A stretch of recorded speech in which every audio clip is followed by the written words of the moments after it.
went out of its way to avoid calling the US an enemy state. Just look at Peskov again. Barely 3 months ago, he said that the US was not the enemy, that Russia did not have any anti-American sentiments. But that has changed now. Why? Perhaps because of last week's escalation. Last week, the United States gave Ukraine a green light to strike Russian territory using American weapons. Ukraine has already begun doing so. They're using American weapons to strike inside Russia, and Russia is furious.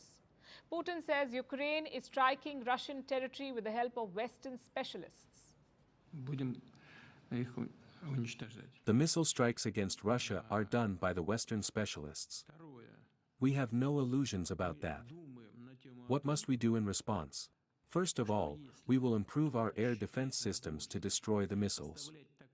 Secondly, we think that if someone thinks it is possible to supply such weapons to a combat zone to strike at our territory and create problems for us, why do we not have the right to supply our weapons of the same class to those regions of the world where there will be strikes on the sensitive facilities of those countries that are doing this against Russia? You heard what he said. Basically, Putin has threatened to turn the tables, to send Russian weapons to Western enemies. Long-range weapons that could strike sensitive facilities in the West. And this means that Western enemies could get the ability to strike them at will. It would be a security nightmare for the Western nations that are helping Ukraine.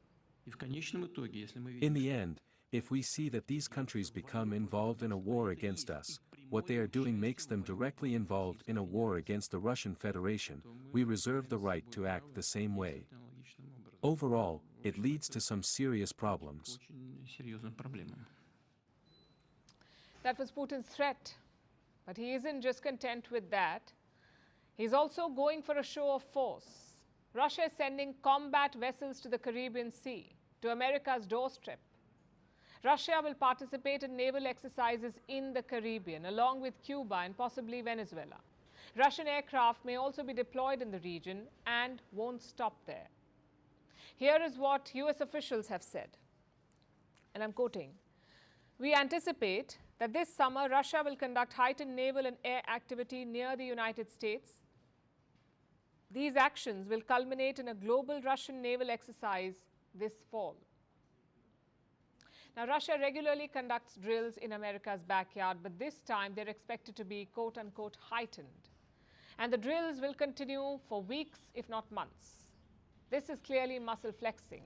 Russia wants to show that even while it is busy with Ukraine, it has firepower to spare, and that it can hurt any enemy anywhere in the world. All of this posturing is reminiscent of a different era, of the Cold War, when Russia and the US were constantly on the brink of war, and the rest of us were hoping to not be caught in the nuclear fallout. The world does not need to go back to the Cold War era. Russia and the West need to de-escalate and let the cooler heads prevail.